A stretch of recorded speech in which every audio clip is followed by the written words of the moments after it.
Have you ever wondered what it would be like to travel into the spirit realm because you ain't afraid of no ghost? Maybe that isn't something you've thought about too much, but you're a fan of the horror genre and are excited to play the next big game within this genre.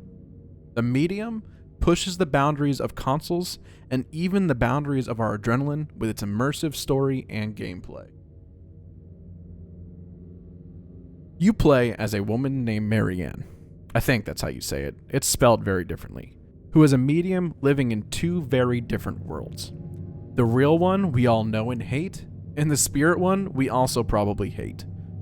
Marianne is haunted by the visions of a child's murder and decides to make a smart decision and visit an abandoned hotel resort.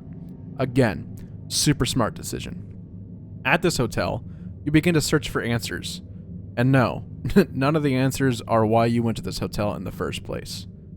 I don't want to spoil it too much, so I'm going to leave it at that. The Medium has been considered a poetic and beautiful letter to some of the pinnacle horror games of the past.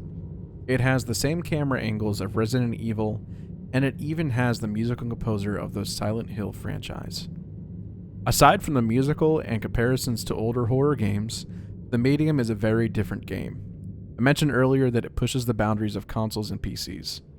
The split screen aspect to this game is very different from our old Halo days. The split screen sections are actually two different worlds rendered into one scene. The split helps with solving puzzles, traveling past objects that might be there in one world and not in the other, as well as helping defeat enemies and such. Honestly though, you have to experience it for yourself.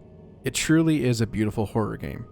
And if you aren't familiar with the creator's work, then you might recognize the title Layers of Fear. It was something they worked on prior, and it too is great. So, what I'm about to say next, I hope clears some things up for the parents. You like sleep, right? You don't like your kids tugging on your sheets at 3 in the morning asking to sleep in bed with you, right? If you want your kids to sleep soundly under their Spider-Man blanket, you will not let them play this game. One of the big reasons is its rating. It's rated M for many things. Violence, blood, sexual themes, use of tobacco, and strong language. So no, we don't think this game is okay for children.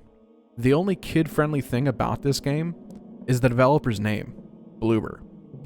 Yes, Bloober. Oh, and Marianne has a pet as well. I'm 23, and this game is even too much for me. And that's exactly why I'm going to be playing it on our Redirected Plus channel.